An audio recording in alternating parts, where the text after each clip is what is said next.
Hello everybody, and welcome to a rather strange video here on the channel where I'm going to be diving deep into a rather old piece of news, but it's one that I think people misunderstood my standpoint on it, and there's a wider discussion to be had that I think hasn't necessarily been touched on, and I'd like to start that here. Specifically, this is focusing on Steven Erikson's Facebook rant that went a little bit viral within the fantasy community a couple months back. I forget how long ago it was, and I know this seems like old news, but trust me, this is something that's worth talking about in my opinion. Specifically when it comes to authors coming forward and responding to criticism, because I've talked to a lot of authors, and some of them I've asked, how do you feel about book reviews from people who aren't, necessarily professionals like booktubers versus like reviews in well-respected publications? Like, how does that affect you, and what is your general response to it? And universally, they fall into two categories, which is like, they bite their tongue and they don't say anything, or they just stop watching reviews altogether because it's just wearing away at them and they know they can't say anything in response, so they just shut up. I guess there's like the third category. You have some people like posting 1-star reviews on their Twitter and like picking the really funny ones to like meme on it. I don't know where that falls in this discussion. I think it's unrelated. But what I saw with Erikson's Facebook rant, while I agree with some people that criticized it for being a bit condescending or coming across aggressive, it was genuine, and there's a lot from it I could take away as a reviewer. And so when it comes to the discussion of responding to a piece of work from an author, I personally kind of hate that the discussion ends with the review.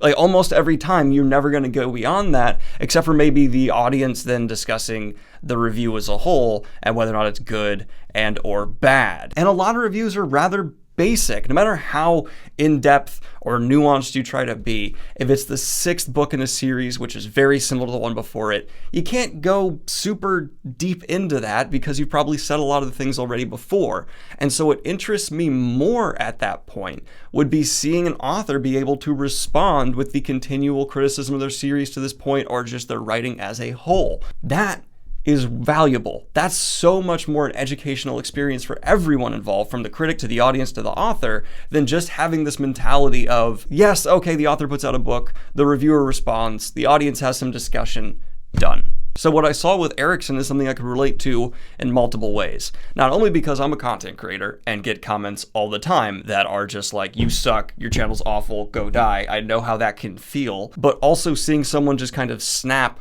and respond, who typically, according to like older media, shouldn't be allowed to do that, was just appreciated. And I give him a lot of rope when it comes to coming across kind of like angry, because it's very understandable. Screw it. And I'm also going to go ahead and say this also opens the door for greater discussion between people like myself and authors for if we ever interview them, because once they acknowledge stuff like this, it kind of lets me know, hey, he's willing to talk about this openly and publicly. So if I ever like interviewed, or anyone ever interviewed Erikson, I feel like it'd be a good move to be like, hey, you brought this up, let's dive more into it and increase this. Whereas if I was just like interviewing some author who would never address any criticism they had, I'd feel kind of weird bringing something up, because it's like, do you know about this?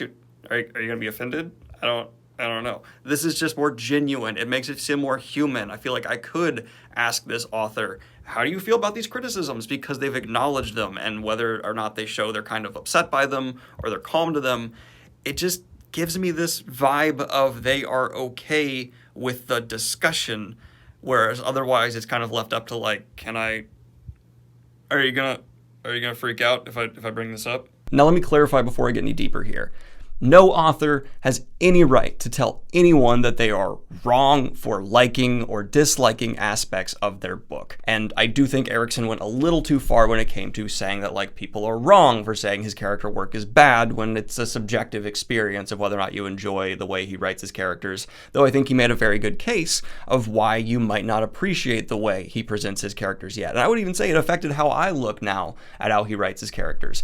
And that's the value, right? I wouldn't be able to get from any fan a 100% yes, this is what the author's trying to do. So when the author provides that, I see immense value. I'm going to always defend an author coming forward and doing something like this, because it feels to me like maybe they're overstepping if they're not super tactful, but at least they're stepping, right? At least they're contributing to a conversation. And if there's an author with a 1 in a million chance of watching this who has bit their tongue before and been told by everyone involved with their publication process, like, you can't respond to criticism, just know that from me, the person you will be directly disagreeing with, I think you should. I think it should become a much more normal practice for authors who can stomach it or have the desire to look at reviews, analyze them critically on their own, and maybe respond every now and then. Not to every review, not every week, but if there's a continual trend that's kind of been haunting them for a while, why the hell shouldn't they be able to contribute to the conversation? They are the source of what the discussion is about. Why would you cut that out? And I'm not saying everyone has to change their opinions about what they say. Not everyone has to reshape and reform in response to an author. You can tell an author, even if they're defending their writing, no, I didn't like this, it still came across in a way that you didn't accomplish what you were setting out to. But at least that way, we can all have a mutual understanding of what the direction of the ship was trying to be. There's a wider conversation as well around certain works and an author wanting it to remain up to discussion when it comes to certain meanings of their text. I'm not specifically trying to direct this at that conversation. Like, right, you don't want Tolkien to come out and say, these are all the things that are what meant in this story, and I hate allegory, so these are the ones that are wrong. People, you don't want that, right? You want to leave certain aspects of the reading up to the reader. But if it comes to especially technical angles to the writing, I would pay money to see well-established best-selling authors come out and respond to criticisms to their style. Because it's also like, it sounds like it should be one of the most objective. I actually think it's one of the most subjective angles of a reading experience, is the author's technical writing and how a reader interprets it and feels about it. So in conclusion, did Erikson come across like a bit much? Yeah, I would say he swung a bit too hard, and I get why some people read that and go, but I would rather that. I respect that 100 times more than just the continual silence, because honestly, I get it. I go through the similar comments about my output. Obviously, his is much more like a respected medium, but I'm a quote-unquote creative who creates content, and I see continual things said about me that I disagree with, and it's like, and I have responded, and usually to a greater result, where people will either show me, hey, this is what we're talking about, and I can improve from there, or someone go, hey, I didn't realize that that's what you're trying to go for, and now I actually kind of appreciate that more. So if by some amazing circumstances Erikson's watching this, you got me supporting you. I'd love to see more like that in the future, and I think it's a valuable thing, as someone who has even had some of the criticisms you are targeting in that rant. And to more authors, whether it's Jimson, Sanderson, Weeks, whoever,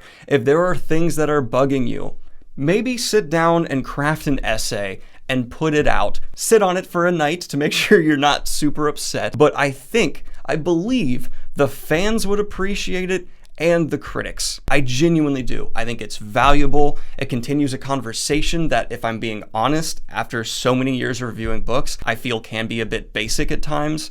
And this added angle, this added layer, can just be an improvement of the situation all the way around, as long as everyone's respectful and understanding that this is a subjective experience. But hey, am I completely off base? Do you think authors should just keep biting their tongues and let the discussion around their books be completely up to the audiences? Or do you agree with me that, yeah, there are certain things they shouldn't give definitive answers for, like deeper meanings, but when it comes to criticisms around their technical writing or things they strongly disagree with that feel like are misrepresentations, should they come forward? I don't think it's black and white. I think there's more of a gray ground in the middle, except it just feels like we're all the way to one side right now, and whenever someone comes and steps into the gray, it's like a instance, it's an event, and I don't want that. I want it to be normal for someone to be more in the middle and contribute to the conversation in ways around what they're writing. That's all I'm saying here. I know there's gonna be people who try and push it to the extreme and say, like Daniel's trying to say, everyone should answer all the questions about their work. That's not what I'm saying. I just am saying more authors should feel like if they want to, they have the freedom. Anyway, guys, like and subscribe if you have not already. Hit the Patreon if you want to support what I do here. And I'm putting the final touches up on my next short story, so it should be posted to Patreon hopefully within a week. I'm going to get it off to beta readers, and as long as they get back to me quickly, it should be up then. Have a good one, y'all. Peace.